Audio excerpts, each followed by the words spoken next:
Hi, folks. Welcome. It's really great to have you at our panel. Yana Kalu can't make it today. She is a labor organizer and was going to do the whole piece on labor, so we'll be trying to cover that as best we can, but she can't make it, so we're all going to pitch in and do the best that we can. I'm going to have everybody that's doing the panel introduce themselves. I really hate reading people's whatevers, bios, whatevers. My name is Amber Hollibaugh. I'm the organizer of Queers Survival Economies, the initiative that's at Barnard at BCRW. And I'm going to do a little bit of an overview of that. But this panel is very much an attempt that the initiative and the people on this panel are committed to trying to kind of give traction to an economic justice perspective that's queer, which is something that I think is very much a missing element in the current LGBTQ movement. It happens much more in grassroots organizations, certainly than national ones, but even there, it's often not the priority in the organizing that's going on currently around LGBTQ work. And Queer Survival Economies, which is an initiative that I've started and that I'll be talking more about right now to give you a little bit of an overview, is how this panel got organized. I was the former director of Queers for Economic Justice, an organization that did economic justice work for about 15 years and had to close because of our inability to get the kind of funding that sustains a radical nonprofit organization.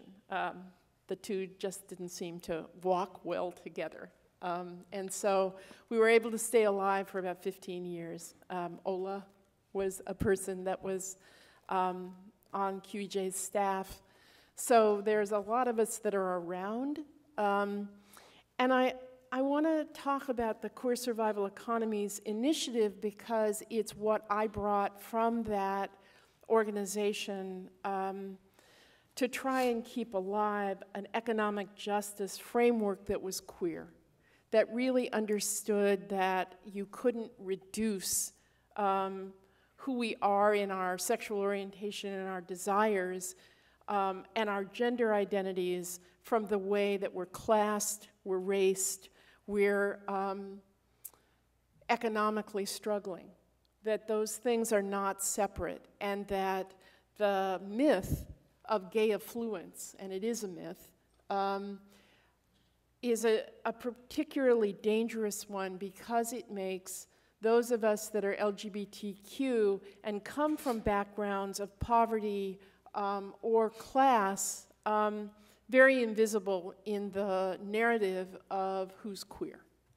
And it always, poverty, I think, is something that's a very blaming institution. It's something that you're kind of held personally responsible for if you were poor.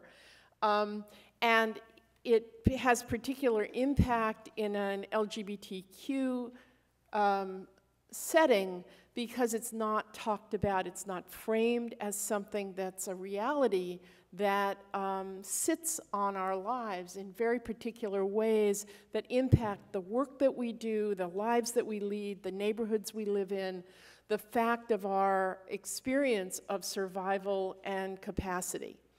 And the danger of that, I think, is that it then begins to appear as though the way the media represents LGBTQ communities as wealthy and white and gay and lesbian ends up becoming the rhetoric that surrounds queerness And poverty, except when it's talked about, and the only time in my experience it's really talked about, is something that's related to being young, being homeless.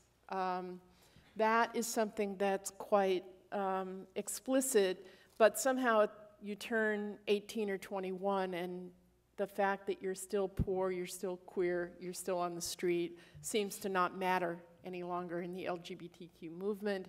Then you're on your own, and it's now your fault instead of something that's considered valuable and which the movement considers part of its priority.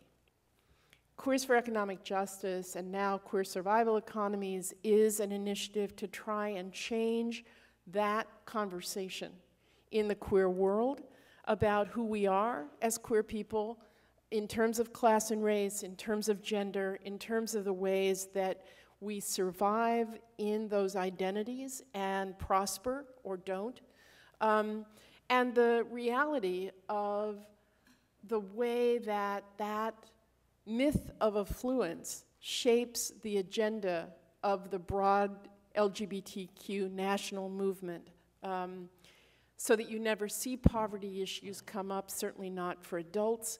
You never hear talks about shelters, about adults in shelters that are queer. You hear it about young people. You don't hear about what it means to be in the fights that are often the current political struggles that have a name, like Black Lives Matter, or Not One More, or some of the low-wage worker initiatives that are going on, the $15 wage work, and yet we're disproportionately in many of the sectors that are being organized, or who are affected, who are incarcerated, who are on the streets, who are homeless, who live in shelters, who work at Target, live in a shelter because we can't afford to pay the kind of money it takes for a first and last and security in New York City, and still live in a shelter and go to work every day.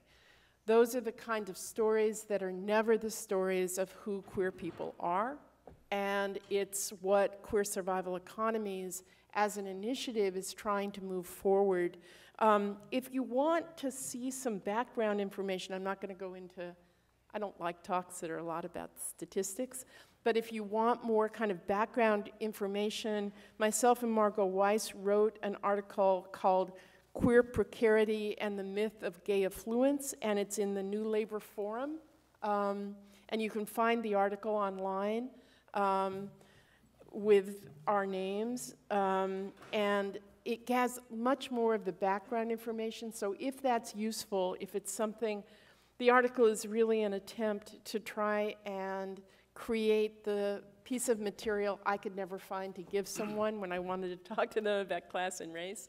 It's like, no, actually, this is who we are, and this is what happens to us, and these are the kinds of things that you need to understand. So Queer Survival Economies is a place that's trying to bring these kind of conversations forward, and also conversations, I think, that are very pivotal around both gender identity and sexuality, around the importance of the vision of how sexual hope and erotic desire can infuse a vision for social change that often is absent. Sex is dropped from the conversation about LGBTQ rights and is never discussed as a political structure that helps us imagine the social change that we want. And I'll be talking about that later on the panel.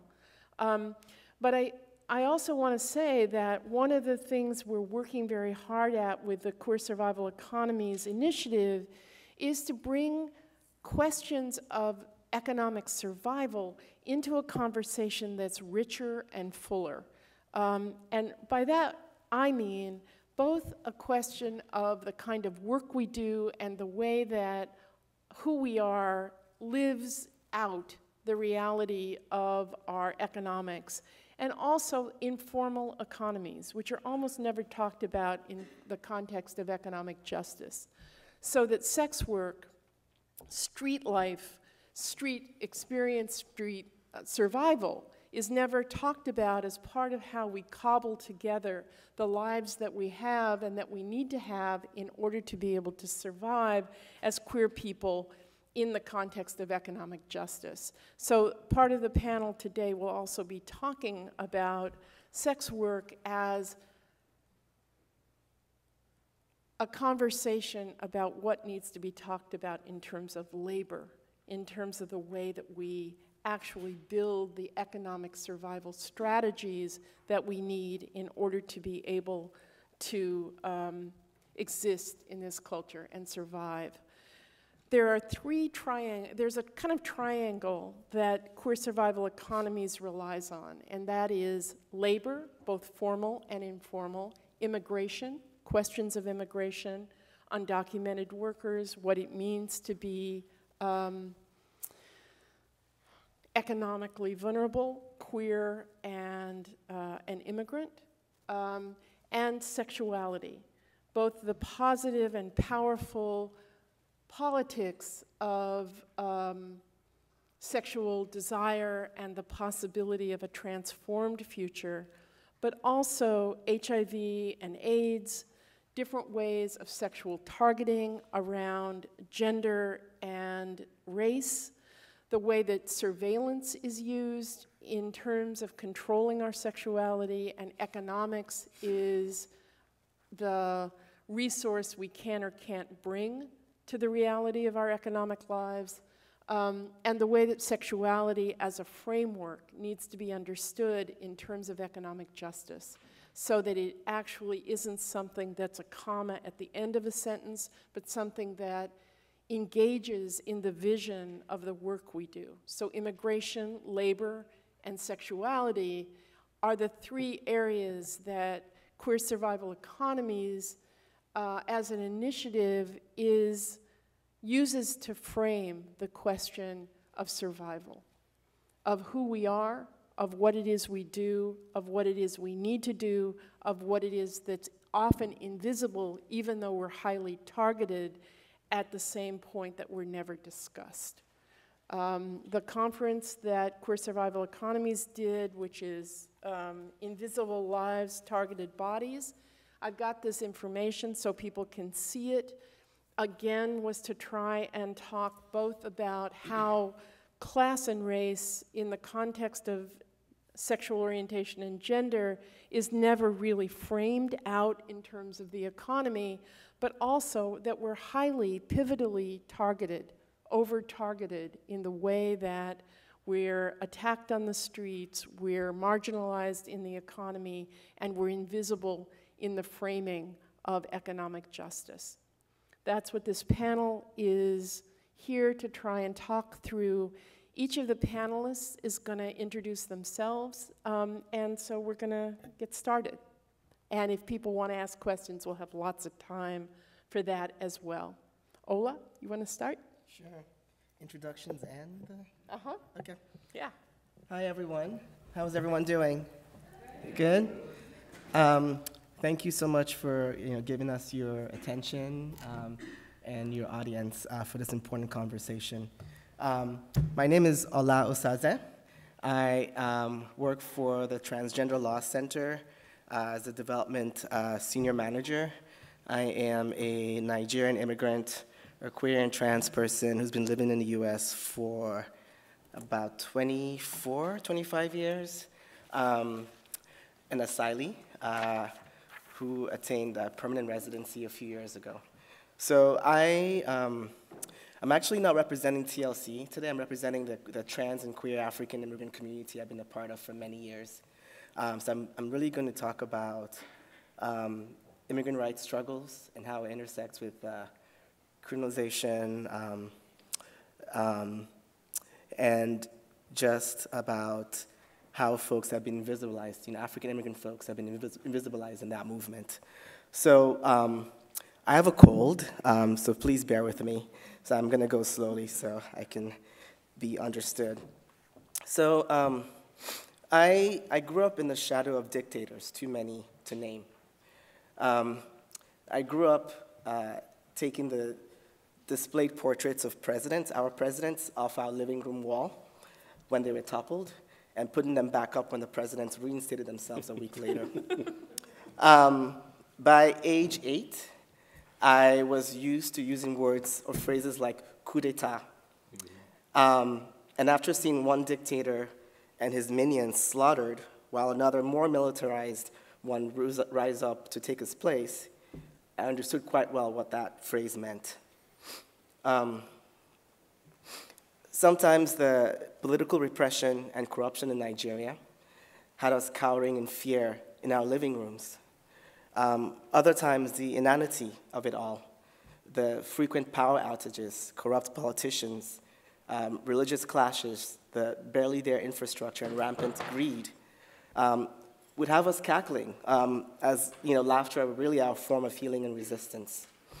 We all knew who was behind this sorry state our country was in and still is. We could all point to companies like Shell, ExxonMobil, Chevron, and see how they were plundering our home and making it possible for corrupt leaders to rule and maintain power. We could all see how Western entities like the World Bank were imposing strict debt payment policies on us and resulting in the scarcity of educational and employment opportunities and eliminating any possibility of creating a solid infrastructure. People who had class privilege, like my family, were able to leave for places like the UK and the USA. And like me, many came with delusions about what these American places and the supposed opportunities that would be available to us. The disillusionment came quickly. It came when my mother and I got off the plane in the North Carolina airport and saw the "Beware of Nigerian drug smugglers" on a prominent sign in the tarmac. It came when we had to go through customs, and the customs officers treated us like we were an incurable disease, and our belongings were tossed onto the floor in a zeal to find drugs that we were supposedly smuggling into the country. We quickly realized that we were black. And being black in America came with a slew of signifiers, including racial profiling and other crippling myths about black bodies. We saw that the poverty black communities in the South faced was comparable to what we had seen back home. On top of that, we were African immigrants contending with racist ideas about Africans. From being ridiculed about our accents to taking on back-breaking, looked-down-upon jobs. I remember my mom coming home from her nursing assistant job, the only thing she could find that would pay her under the table. She'd step into our home with a heavy sigh, or sometimes just like a heavy rage just around her. And I could only imagine the injustices that she was facing at work. That first year in the States, her mother, Maiye, passed away.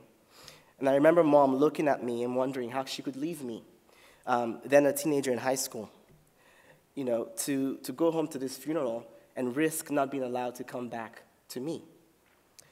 So she chose to stay. She chose to be with me, see me through high school and college before figuring out a way to go back home and see her mom's grave. Years later, I would experience the heavy cost of such a choice when I would remain here to see my asylum process through, rather than going home to witness my dad's burial ceremony in our village. So when I first got into this business of social change, I was angry and I was alone. I was undocumented without any pathway to legal status. I couldn't go back home because of political upheaval and the closeted life that would await me there. I was facing disownment and alienation from most of my family because of my sexuality. So I survived by taking shitty minimum wage jobs that paid me under the table, offered me no benefits, no protections, and I hustled in other ways. I looked around me for some type of queer and trans African immigrant community, and after looking for a long time, I found one. And I want to lift up, the story of one of the few LGBT African immigrant organizations that has existed in this country. So I found Ola Osaze when I moved to New York in 2003. Prior to that time, I hadn't met a single other queer African person on US soil. So Ola Osaze, I'm just going to go through the mission statement because it just is such a powerful thing to me still. Ola Osaze, which existed from the 1990s to 2010, was a New York City-based educational, advocacy, and social membership organization for gays, lesbians, bisexuals, and transgender people from continental Africa. The organization was formed by Africans to respond to our specific needs as members of the LGBT community here. Our primary goal was to provide support, contact, and growth opportunities for our members who were dealing with the many complexities of being gay, African, and living outside their country of origin. Ola Osaze also served as an information center for, and about African LGBTs, a voice for our community in its relationship with the government, the media, and other relevant organizations. It was a democratic, egalitarian, participating organization that aimed to be a supportive, safe, and empowering space for its members.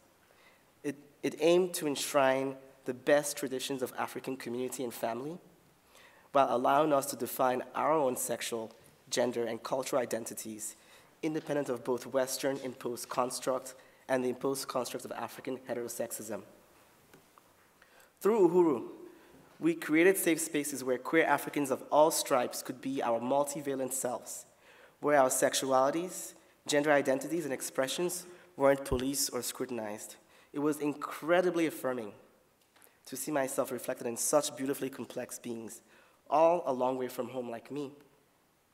I think it's important to share about this organization because it managed to exist for 10 years without funding. This was a time before the dawn of the Black Lives Matter movement, a time when people were still confounded by the fact that a person could be both Black and immigrant.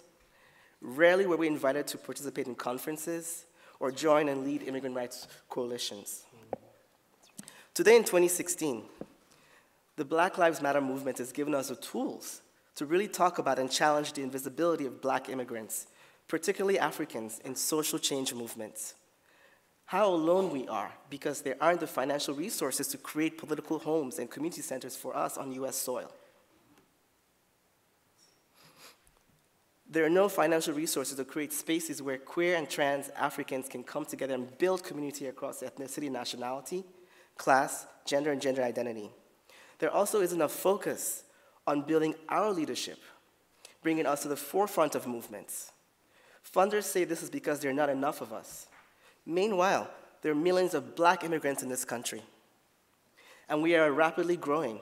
Nigeria and Ethiopia rank first and second in number of African immigrants in the US. About 30% of sub-Saharan African immigrants are refugees or asylum seekers.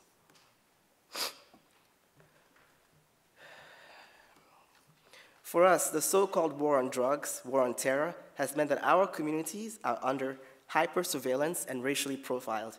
It means that if we're convicted of things like shoplifting or drug possession, not only are we punished by the criminal injustice system, but we are also subjected to immigration detention and or deportation. Black immigrants are 5 times as likely to be deported than other populations.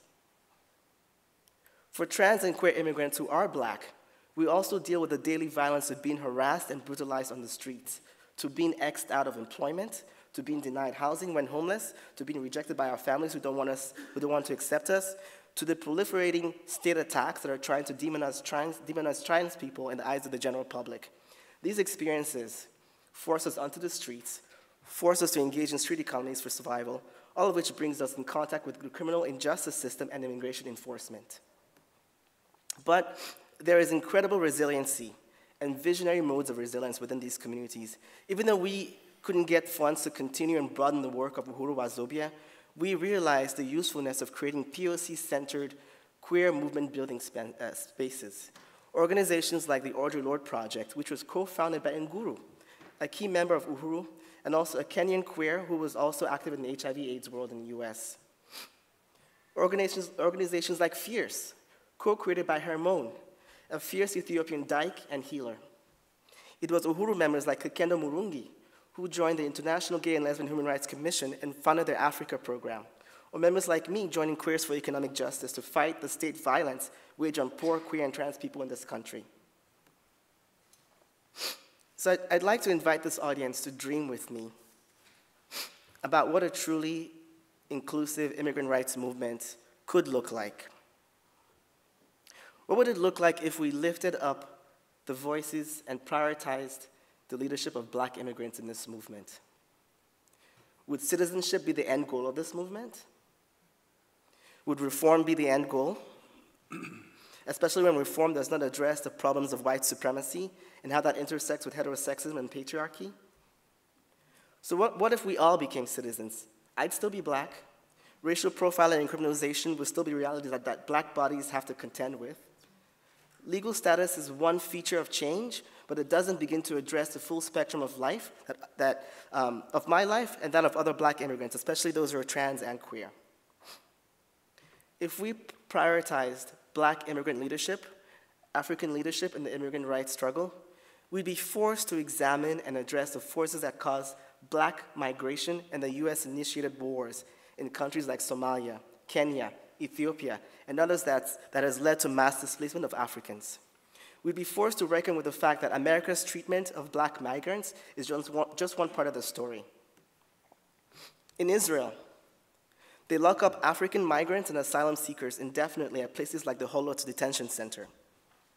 Like Europe, rather than working to address the root causes of forced African migration, Israel changes their immigration policy, giving African asylum seekers 30 days to leave or face imprisonment if they don't comply.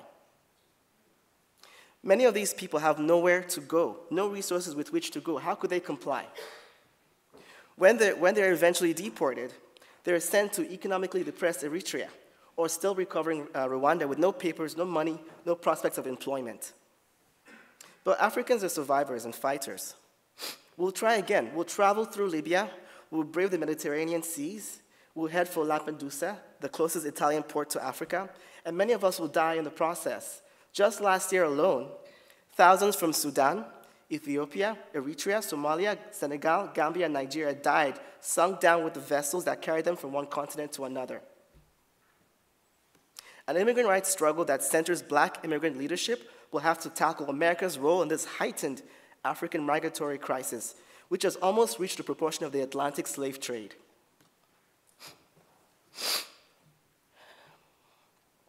Our freedom does not lie in the investment in the Democrats or Republicans, or in who takes over the Oval Office on January 20th, 2017. If Clinton's administration didn't teach us that, then surely Obama's administration has taught us that. His administration has overseen the deportation of more Black and brown bodies than any other president in US history. So far, 2 million people have been deported during his presidency and over 30,000 immigrants detained under his watch on any given day. I'd like to close with a few questions I've been thinking about. What if transformation and liberation were the frame, the focus of our immigrant rights struggle rather than reform? What kinds of strategies would we employ, and how would they differ from the strategies that we use now? Would we be better able to shift power away from those immigrant advocacy groups in DC to local groups? Would we have more creative campaigns aimed at building leadership, creating more local control, transforming that good versus bad immigrant narrative, and changing hearts and minds in the process? Would we draw more connections between criminalization and mass incarceration and deportation? Would we target the very corporations that benefit from the imprisonment of Black bodies and cut off their power? Would we take up the question of prison abolition head on? I'm going to close with those questions. Thank you. Thank you. Thank you very much, Ola. And I'm still continuing and weaving our journey together and continuing to dream and being in that dreamscape. So really, really thank you for setting the bar so real and so high for us as well, and for us to really challenge ourselves as we celebrate this power in this room. Because as you were speaking about it, I was reminded of the dictators and the coup d'etats. So which brings me to my introduction. My name is Hamid Khan. I'm here from Los Angeles. I was born and raised in Pakistan, so I'm an immigrant from Pakistan. I've lived in the US for about 35, 36 years.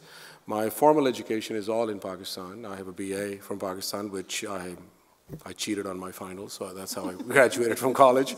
I was never interested in any formal education, and I know this is being taped, so the whole world knows about it. Because I was always one of those growing up as, this is not for me, because growing up in this dense kind of urban cement jungle of Lahore, as we called it, it was all about the street. There was nothing that they could teach us, because what was being taught to us was exactly this missionary-style education, which completely reinforced white supremacy and reinforced, and the pathway to success was to emulate and to be an agent of white supremacy in Pakistan. So talking about dictators runs very close. To the extent that I'm reminded that what helped to counter that education was that at a very young age, every time we saw an airplane, all we did was point up to the airplane and said CIA.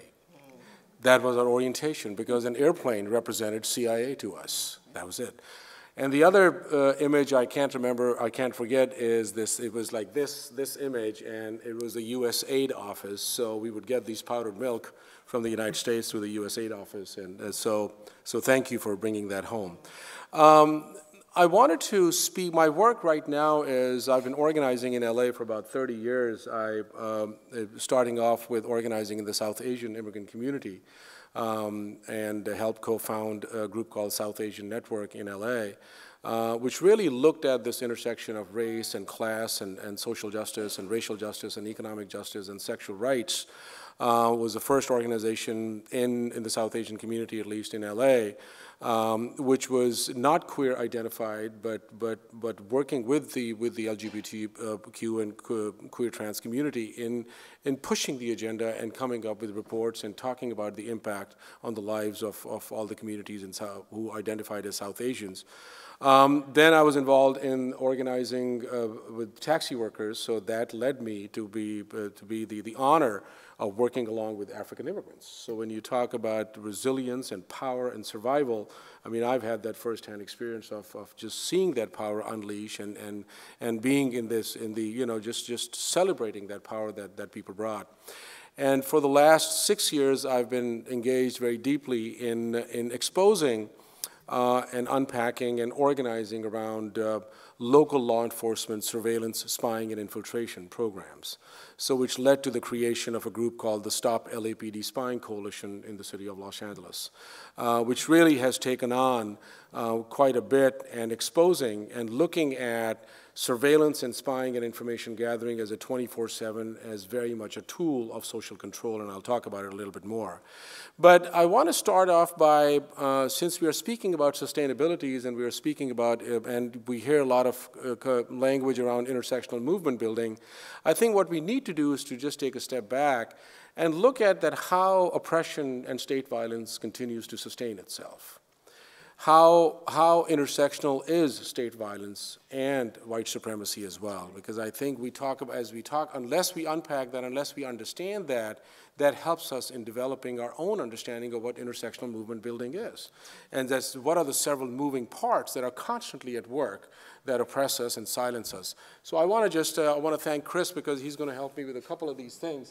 So, and this is going to go down. This is the individual's name is Edward Banfield, who was a political scientist in the mid-19th century in University of Chicago. And how many people have heard the term broken windows policing? A lot of people. So Edward Banfield was the mentor of James Q. Wilson, who was the co-author of this famous or the infamous article in The Atlantic in 1982 called Broken Windows Policing. So Edward Banfield was the inspiration. So can somebody in the audience read that so we all hear what because this is how these narratives are created and oppression is sustained. So go ahead, somebody read that. Implication that lower class culture is pathological seems fully warranted. Rather than waste time and public money implementing policies based on the false notion that all men were created equal, better to just face facts and acknowledge the natural divisions that exist. Members of the lower classes should leave school in ninth grade to get a jump on a lifetime of manual labor. The minimum wage should be repealed to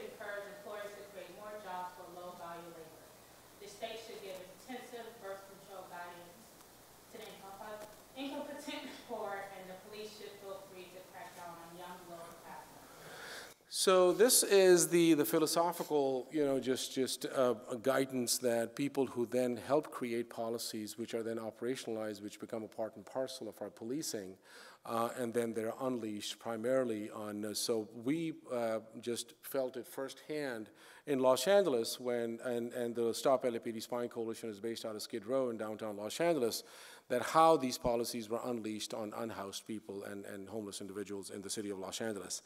I think the other piece I just want to go to is that what results into that. So Chris, if you wouldn't mind going to this other.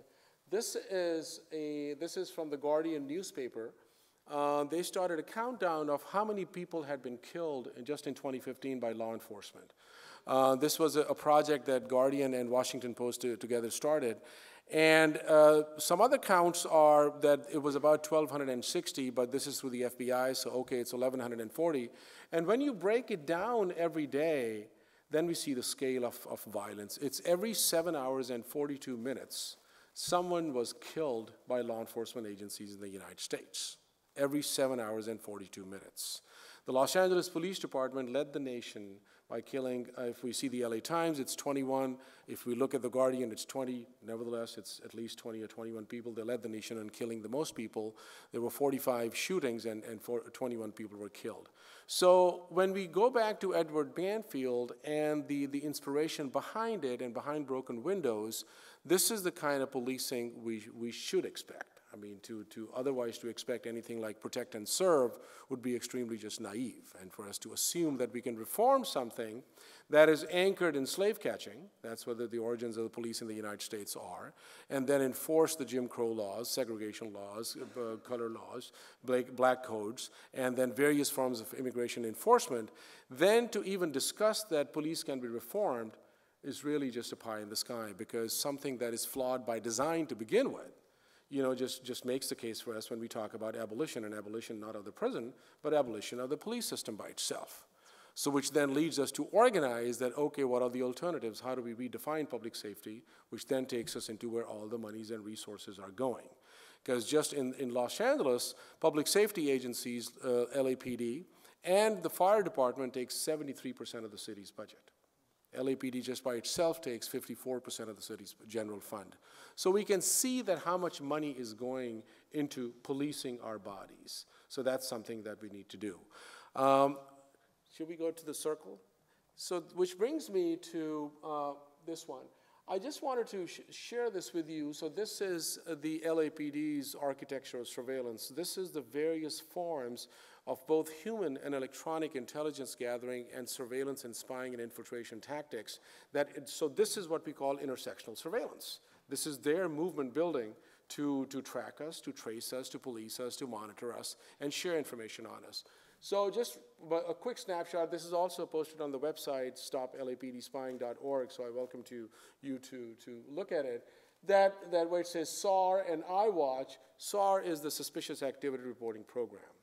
This laid the foundation immediately after 9/11 of what we call speculative policing. So it really opens it up, and it's based on the concept of behavioral surveillance. So particularly if you're a queer, trans individual, then your behavior is suspect to begin with. So obviously you're going to be, there's going to be a file that's going to be open and you'll be followed through various other channels. But other just all behaviors which you completely innocent, I mean, to even call it criminal or non-criminal, that takes us into a different direction. But this is something where if you're taking photographs in public, if you're engaging, like using a video camera, even walking into an office and asking about hours of operation is now considered a suspicious activity, which leads to opening of a secret file on you.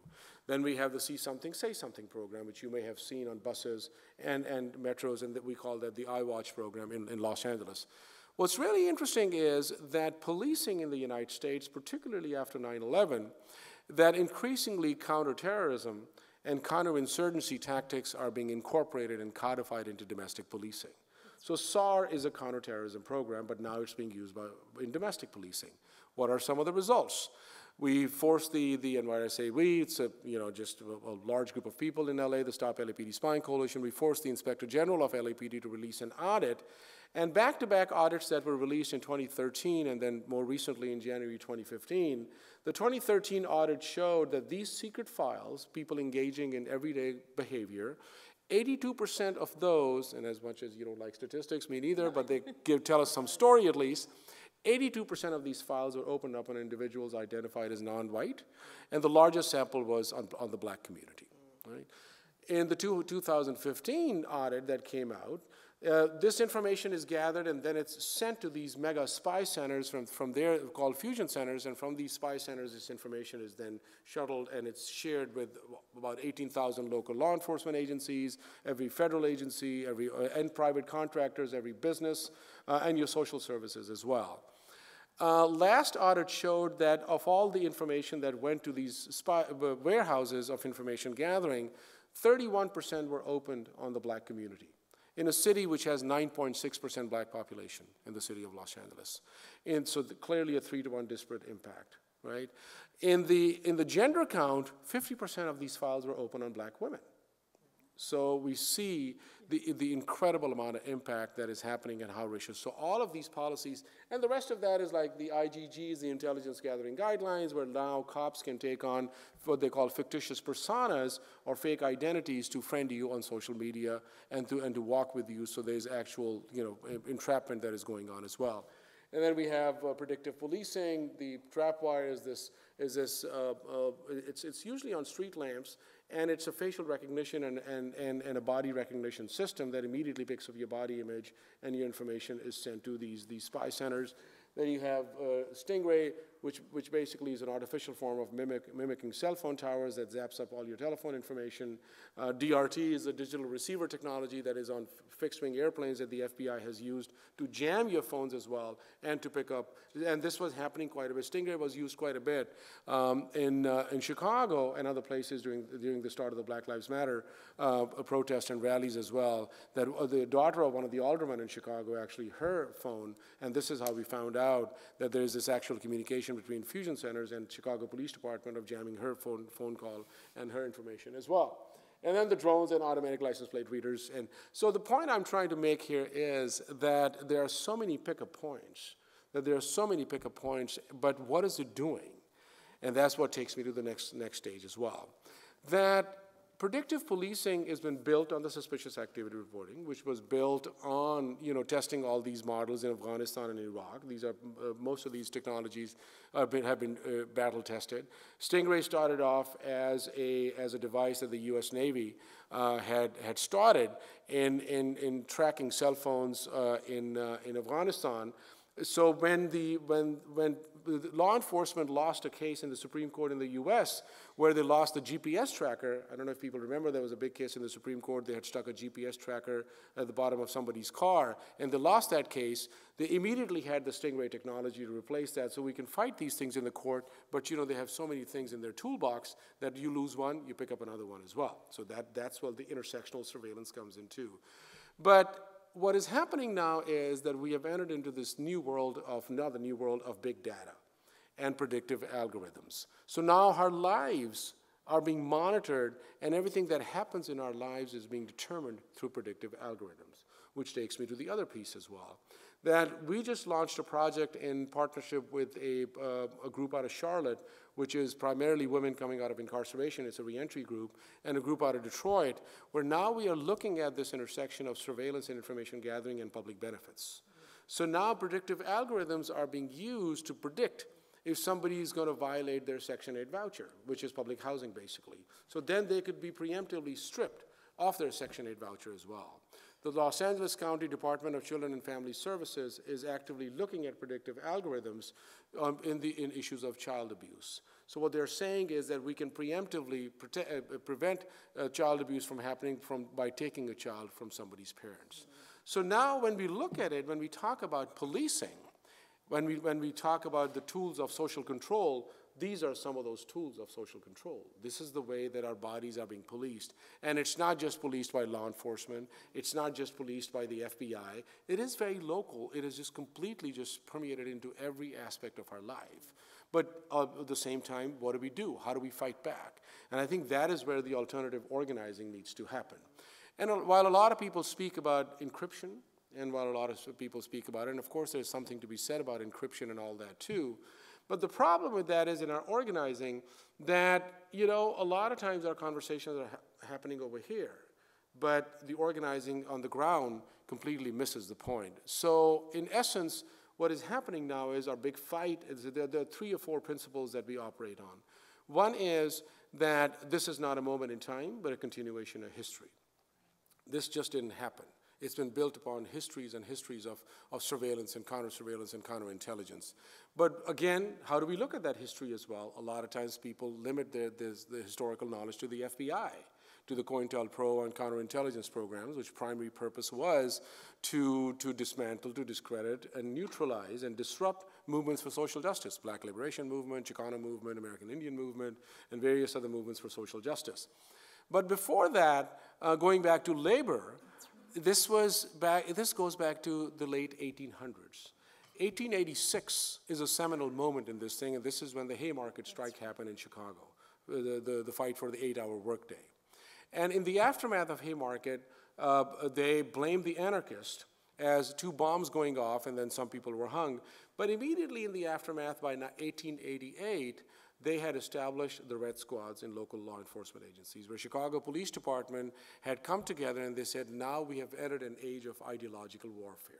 So the Red Squads were formed, which were these covert illegal sections in local police departments, which then started doing this. So the Red Squads and local Red Squads, and I know I'm going to wrap it up in two minutes or so, that the impact of that is very dramatic. I'll give you a couple examples. That the LAPD's Red Squad were finally busted in the late 70s, early 80s, and when we found out that in the city of Los Angeles, not the county of Los Angeles, the county of Los Angeles is much bigger, that they had 2 million documents on 55,000 individuals at the time. Every nonprofit in LA, including the Catholic Charities and National Organization for Women, over 200 nonprofits were infiltrated. Every city council member's office was infiltrated, and this is all through court documents. The first and the last black mayor of Los Angeles, Tom Bradley, his office was infiltrated as well, and what was quite alarming about that was that he was meeting with folks from United Farm Workers. So as he was meeting with folks from United Farm Workers, all his conversation and all the strategy was being shipped over by the LAPD to a group called Western Gold Society in San Francisco, which is an extension of the John Birch Society. I don't know if people know of the John Birch Society. John Birch Society are the Ku Klux Klan in suits. That started out of Orange County in Costa Mesa and Newport Beach in Southern California. So again, yeah, where is it going? Why is it going? Why is it really important for us to really pay attention to it? Why do we have to bring it local? How do we have these conversations in these settings as well? Because as Ola was speaking about his journey and journey through migration, who is the most suspect? And that also, and with that, that for us it was really critical to build our knowledge and conversation, and how do we desensationalize the rhetoric of national security? How do we debunk the language of national security? So we sought guidance. We started off by having, and based out of Skid Row, building a community with the houseless folks to understand that what does being suspicious mean? And you clearly find out that what does it really mean, your day-to-day existence, you're constantly being monitored. So that helped us in reaching out to the community. Next group where we sat down and spoke to queer trans folks, that what does being suspicious means? And then undocumented queer folks.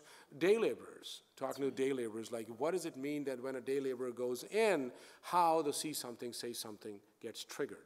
Because now through the See Something, Say Something program, we're actively promoting racial profiling.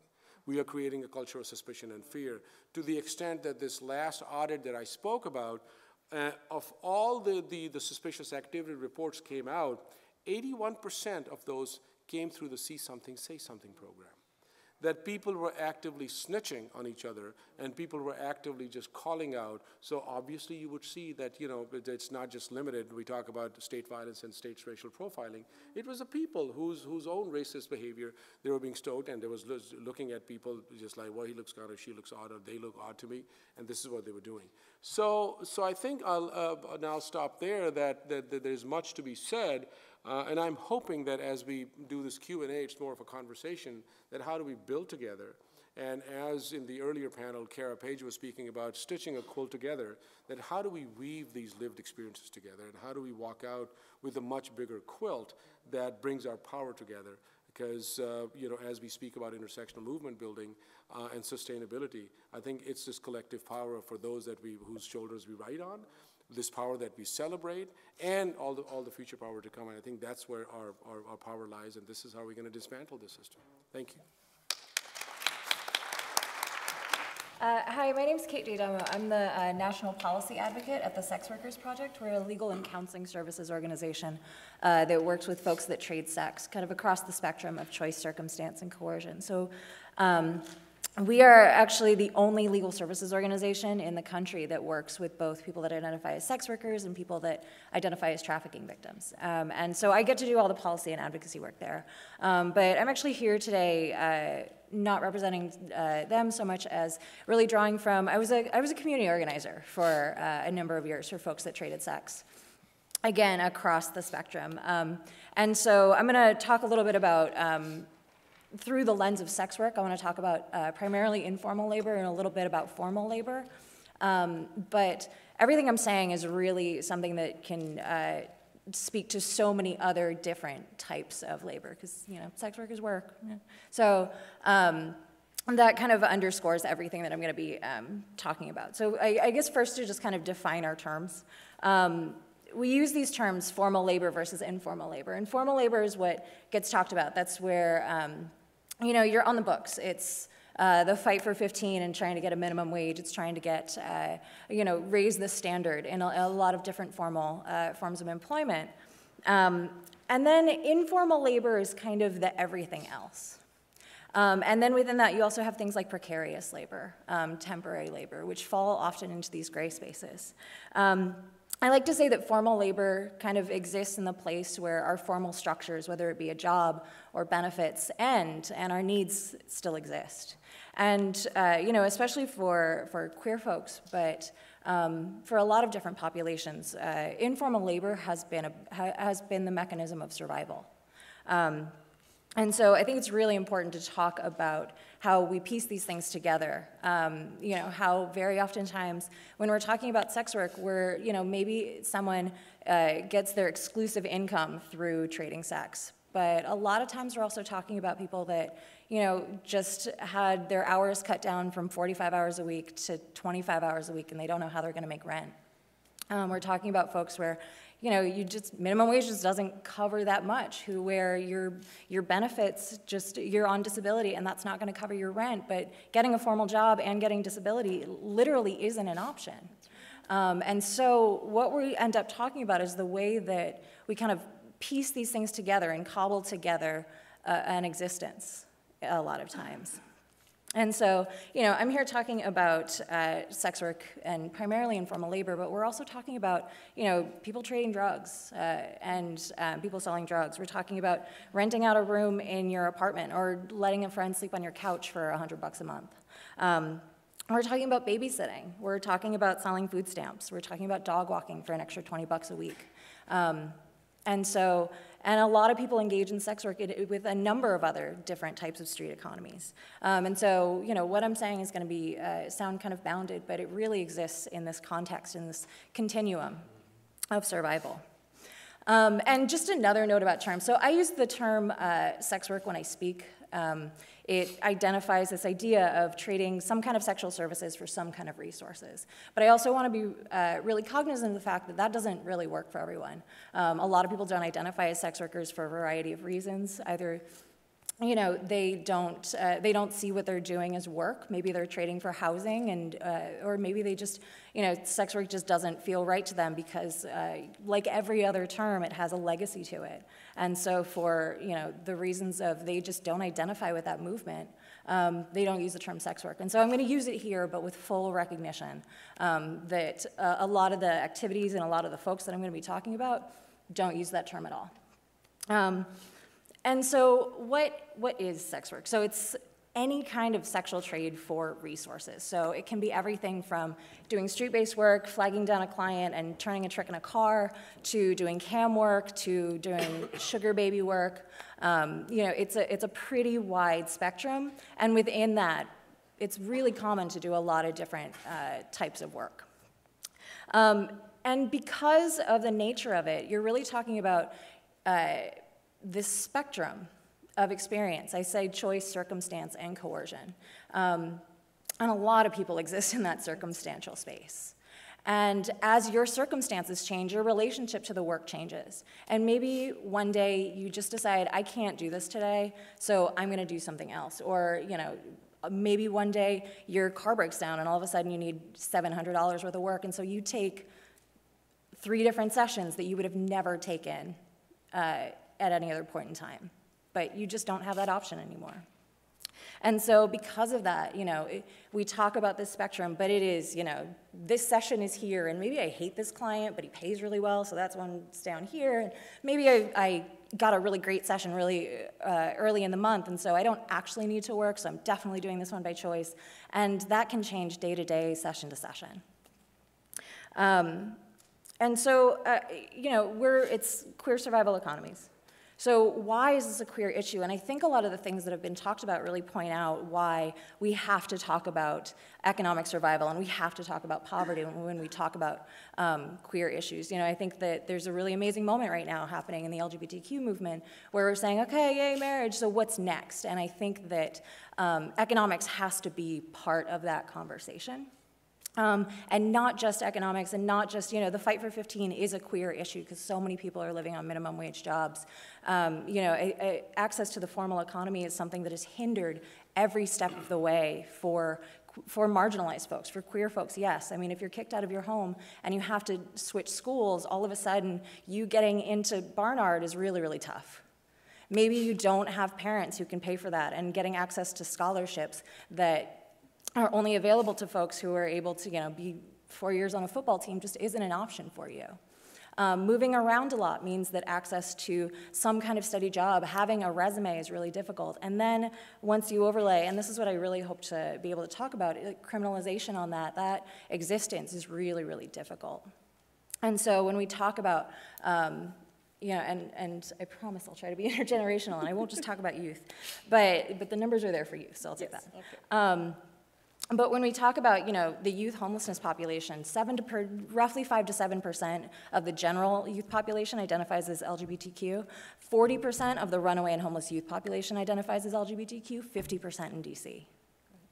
And so you're talking about people who are cobbling together street economies, because then you talk about benefits and resources. And first off, if you're in New York City and you are a homeless or housing unstable youth, access to like food stamps is almost impossible.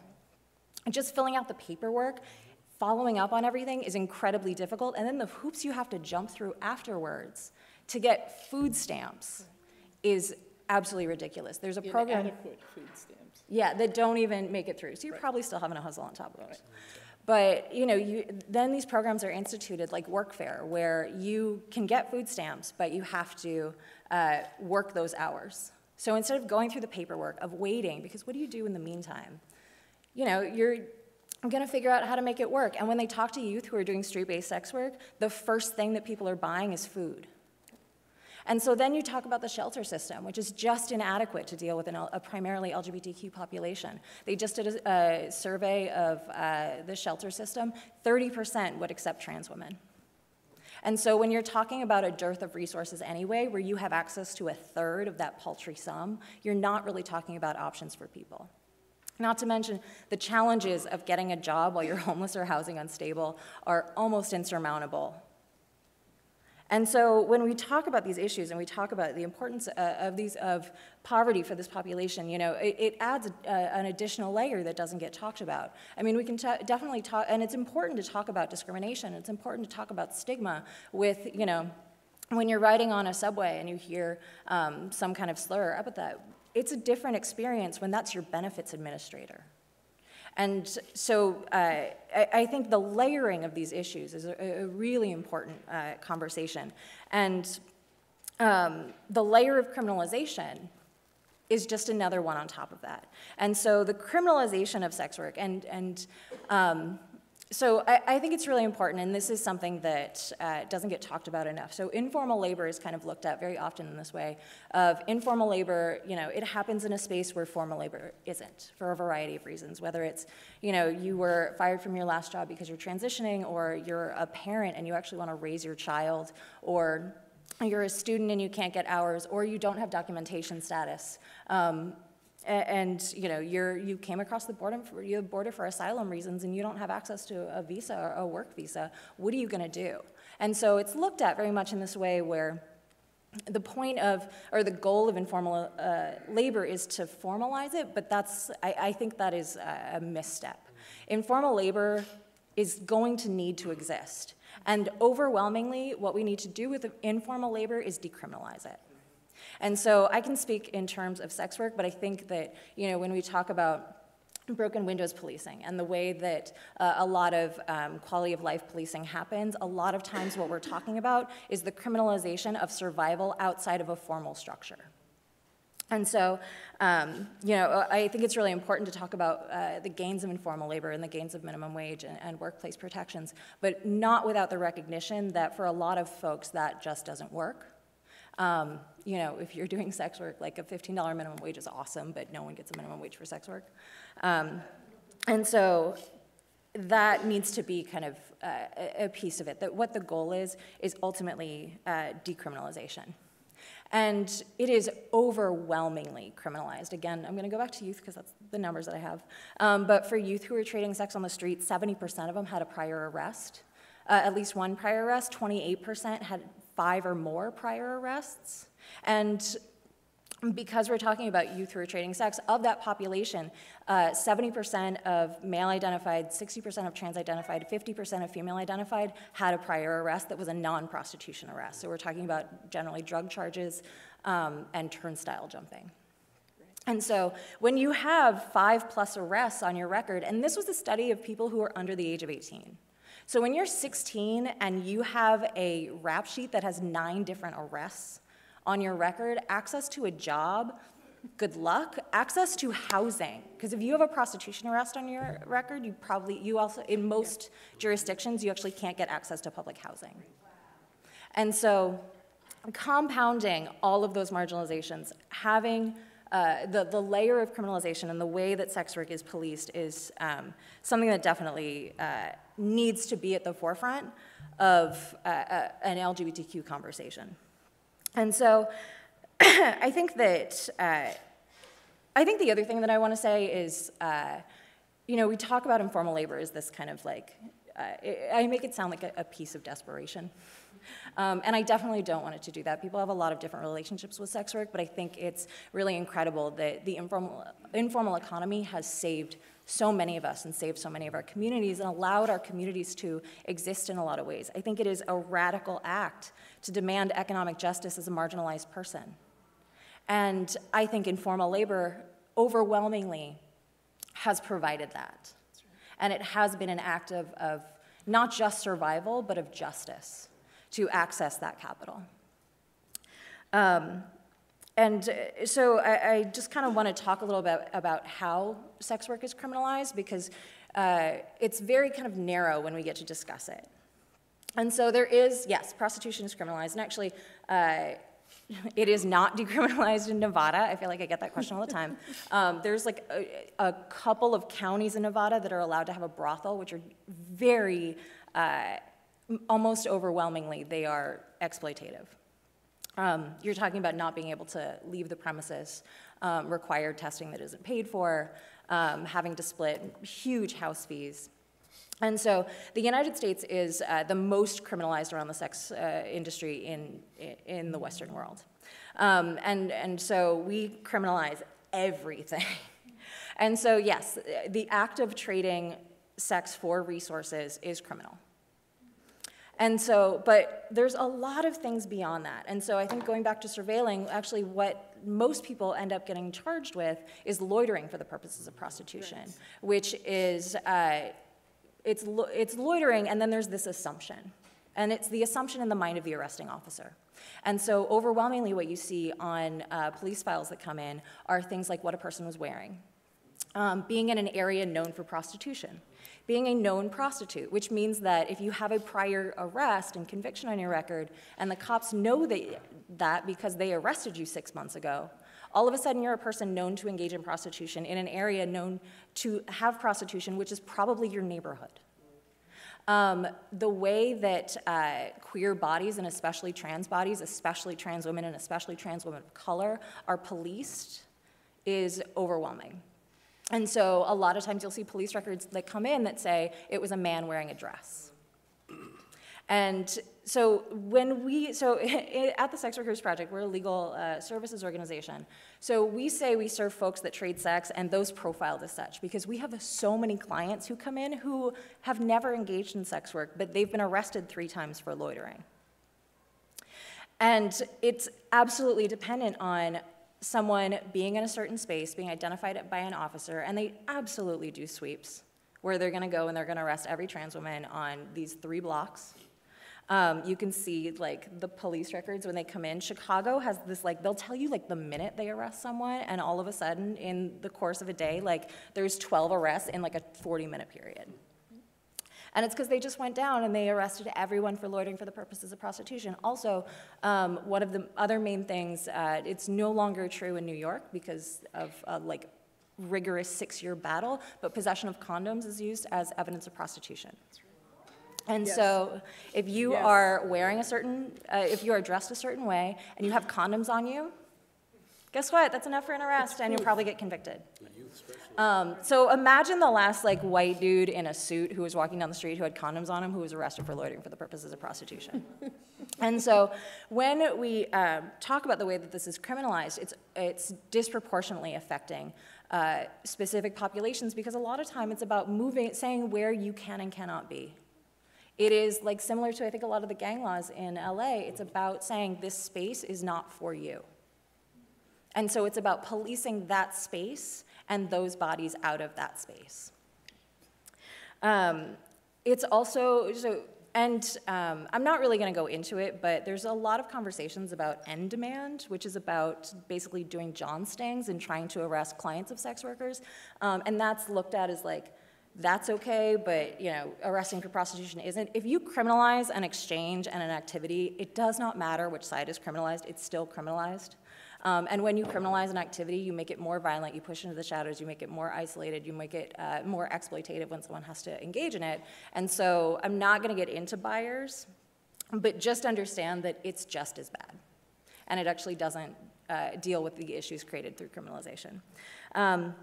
And so the other part of it is it's not just about criminalizing the act, but the way that prostitution laws work, it's about criminalizing everyone around as well.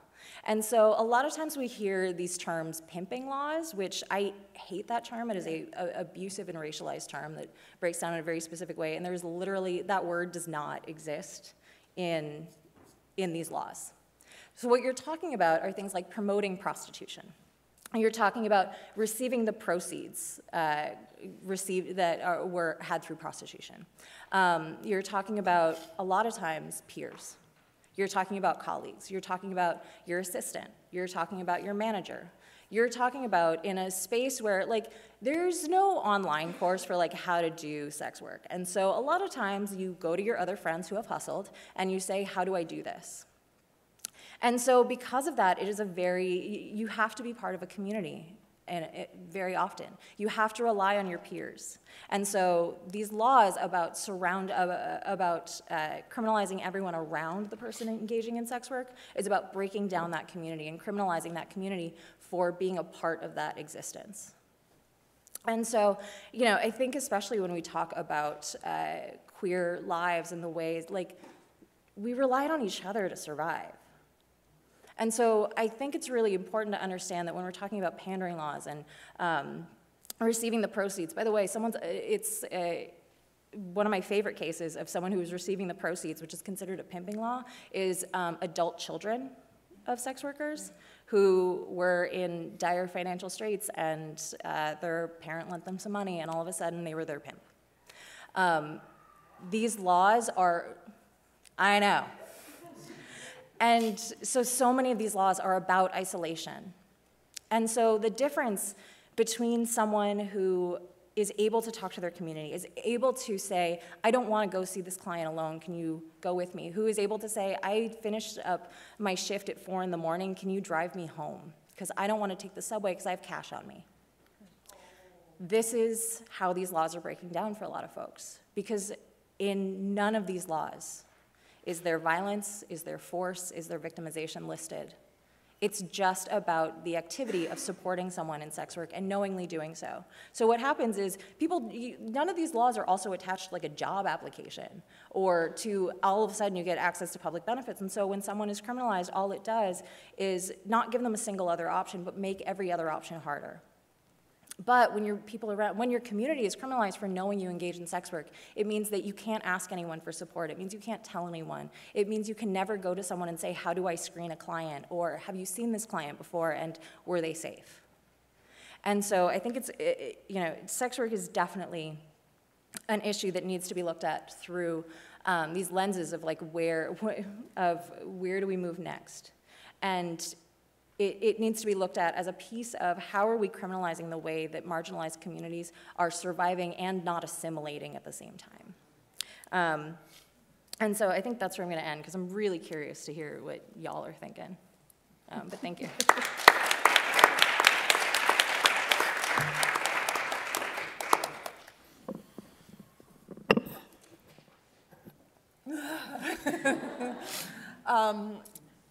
I'm not going to do a long piece, but I do want to say a couple of things about why sex is political. Being here now at BCRW as a senior activist fellow has a particular irony to me every time I come to work, because this was the place where the Conference on Sexuality in 1982 happened, which I spoke at, but in order to speak at that conference, I had to go through the first and only picket line that I've ever actually crossed. I'm an old labor kid. There was a picket line created by Women Against Pornography against any of us that were speaking at the Sex and Danger Conference in 1982 here, Scholar and Feminist Conference, and those of us that were speakers had to cross that picket line. And the picket line often had things like posters with our names on it, of not being feminist, of being deviant, of being sexual predators. The accusations were endless. And so I often think with enormous pride and bitterness about coming to work here now, after having crossed that picket line to speak at Scholar and Feminist Conference. And it means this conference has a particular poignancy to me, because it was the marker around sexual politics in feminism that created the possibility of really talking about both pleasure and danger as issues that had to be had to have parallel conversations, not simply what happened to women that was so profound and brutal, but also what the possibility and the hope was of desire and the erotic when one controlled and owned your own body, and that was as much a part of a feminist goal as defining the danger. And for me, that was a conference that was utterly riveting, precisely because it was such a marker to me about class and race, frankly, and about histories that, that were driven around sexuality but couldn't be named, except in terms of victimization. And it was a conference that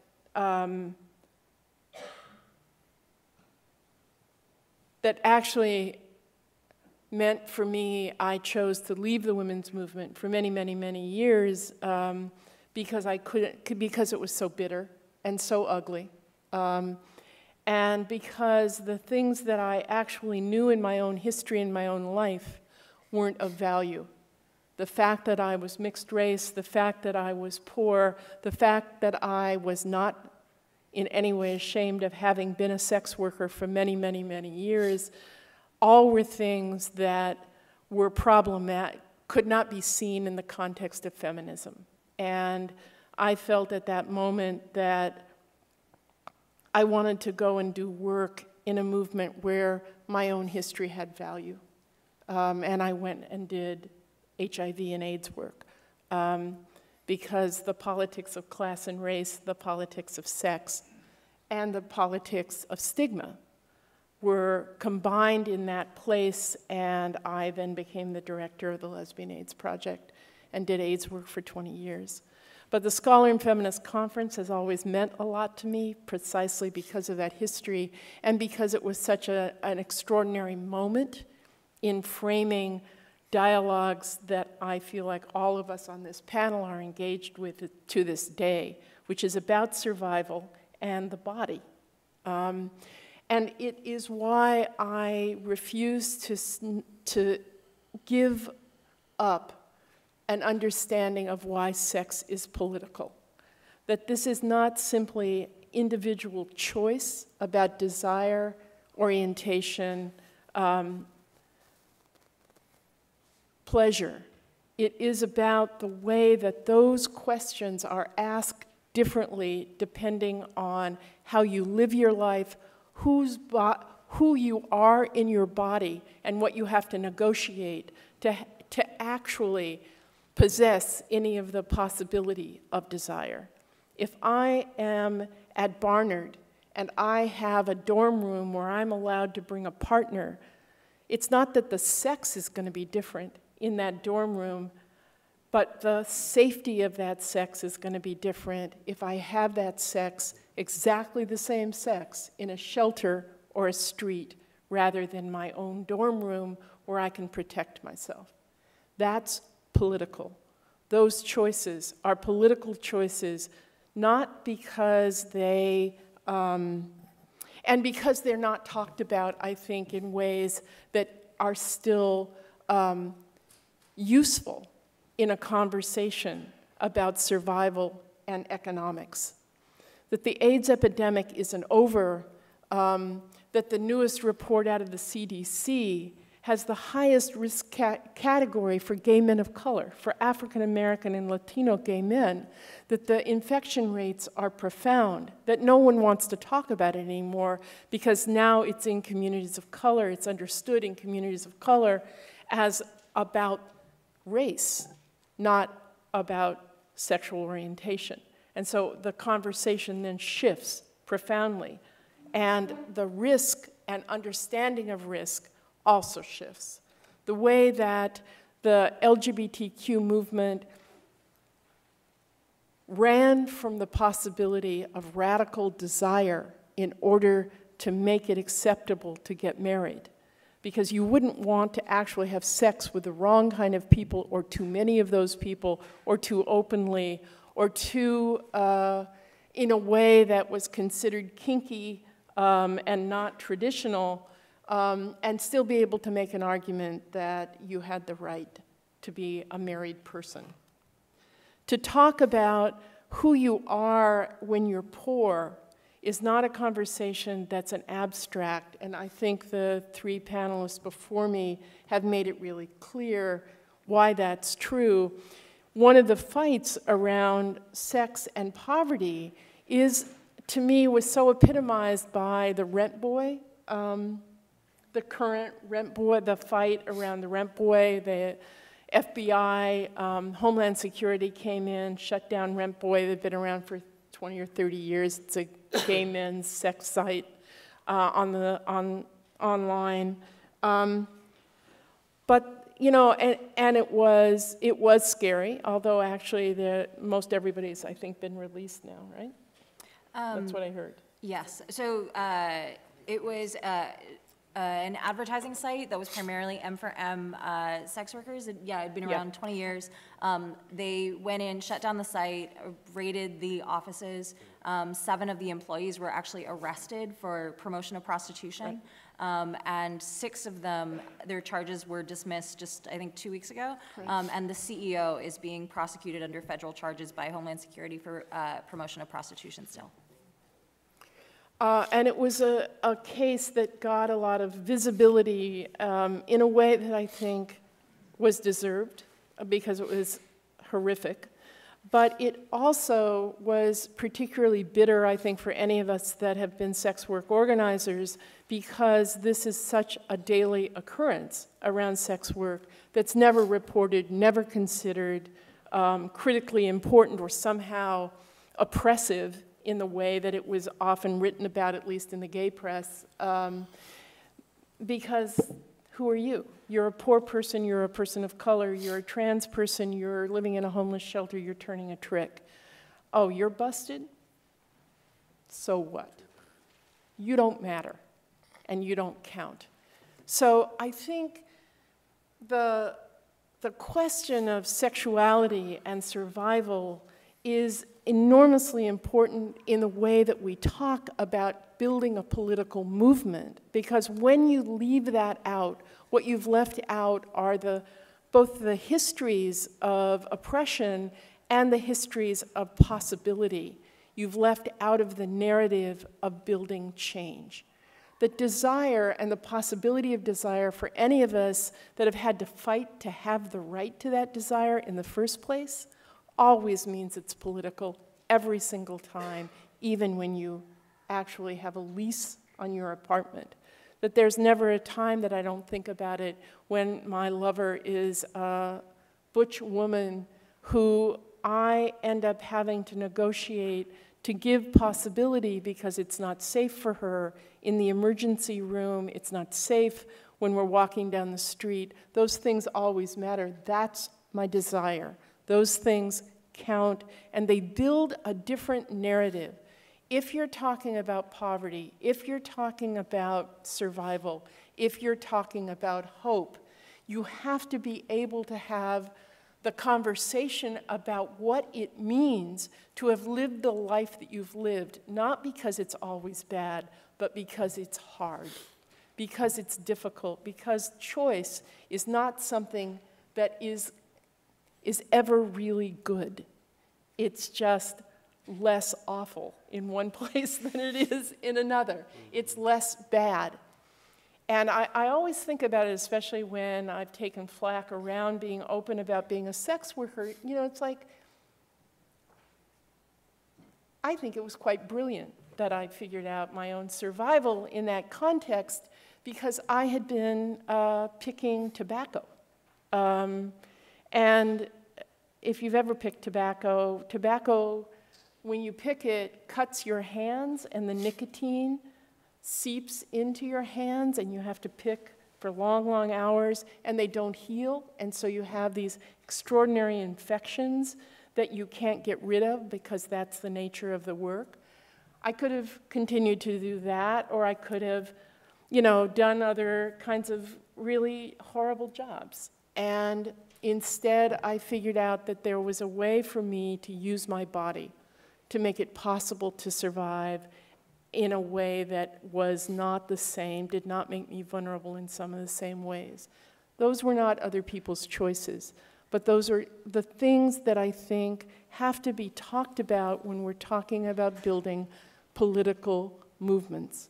Those stories don't stand outside the need for justice. They stand right in the center of it, and they have everything to do with desire.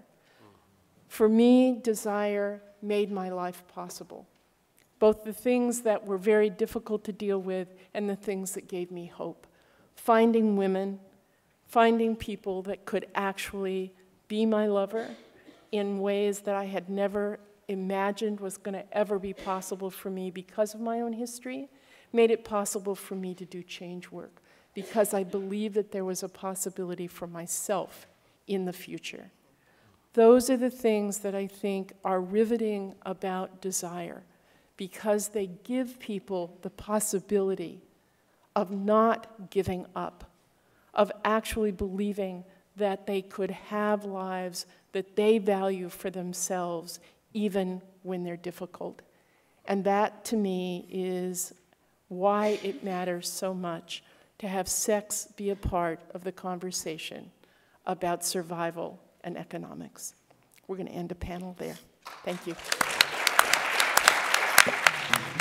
I was curious if you could talk a little bit about sort of where corporations might fit within your particular projects, because I've been hearing about and reading about these initiatives to sort of like start, in my own language, farming out kind of surveillance responsibility in terms of like iPhone apps. But then there's been this question of like, well, what is the possibility of corporate participation and thought leadership? And so I was curious within each of, I think it kind of speaks across the panel, but within your particular realms of interest, how have you started to see these things formulate themselves? Because on one level, you're like, this is a positive, perhaps, application of a capitalist agenda within these particular projects, but then what is the reality of that, and are they actually holding true to those intentions, or is it kind of another method of distributing surveillance, enfranchising people in structured ways? Yeah. I mean, there are several layers to that. I mean, when we talk about corporations, well, let's start with the media itself and the glorifying and sensationalism of the other and the surveillance of the other. So the FBI has had how many, if you look at the history of the FBI, I don't know how many shows on television have been there with the name FBI. So just the glorification and sensationalism, there's a lot of profit to be made, which further then, solidifies the otherness of the others, which then justifies the creation of these structures and operationalizing these tools of oppression. And through drama, and we always talk about these sort of faces throughout at least the history of the United States that have been paraded in our cultural imagination and our political imagination, which has then justified the oppression. The face of the savage native, for example, of an indigenous person, the face of a criminal black, the face of a terrorist Muslim, the face of an illegal Latino, the face of a manipulative, disloyal Asian, persons of Japanese ancestry contain enemy race blood, hence inherently disloyal, shall always stay unassimilable.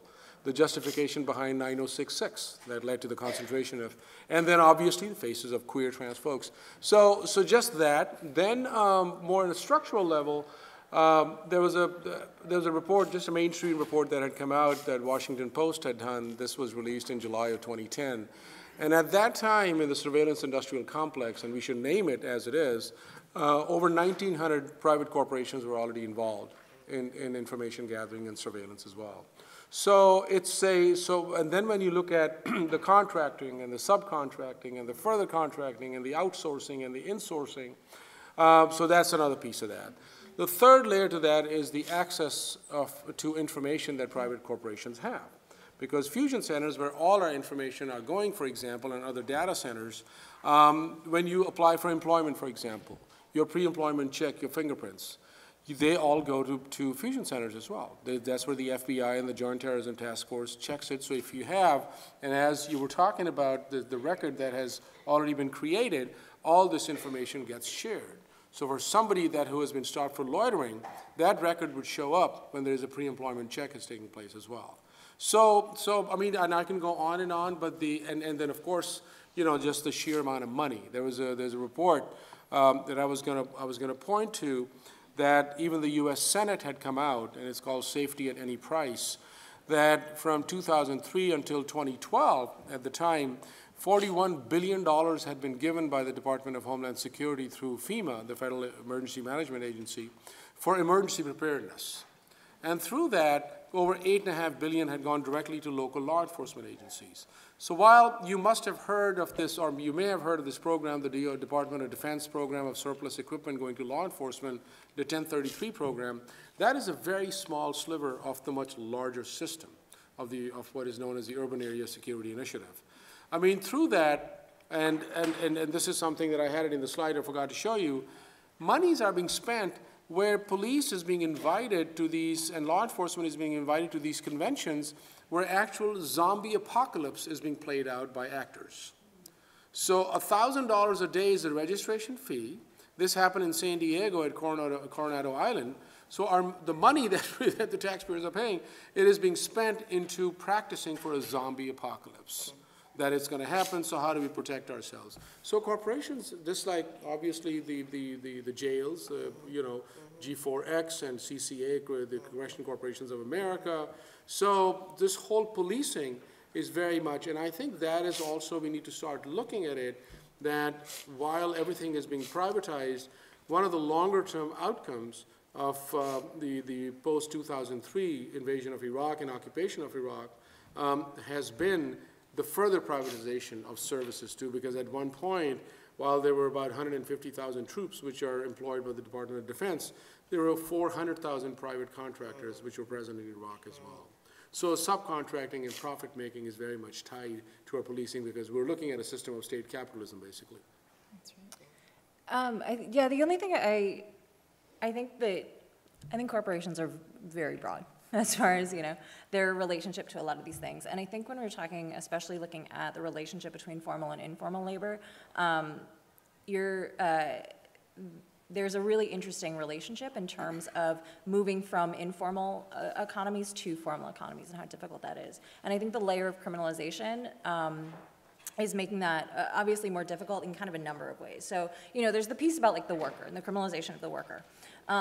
But the trend that I've seen is definitely very relational to that, where, you know, the government can only legally do so much. And obviously, they're pretty loose about what that means. But there are certain areas where they've had trouble, and they're utilizing private corporations to do that. And so what I'm thinking about is in terms of like financial institutions, so the leverage point is criminalization and government regulation. So the government is saying to different corporations, if you work with certain industries, including the sex industry, we're going to scrutinize you more because the sex industry is related to crime. And so what you're seeing is banks, include like Chase Bank, closing down the individual accounts of people that work in the sex industry. And this happened a couple years ago, where they closed something like 500 accounts of porn stars because they were the only ones declaring that they were in the sex industry. And so you're talking about a lot of things, like the government can't go in and do this.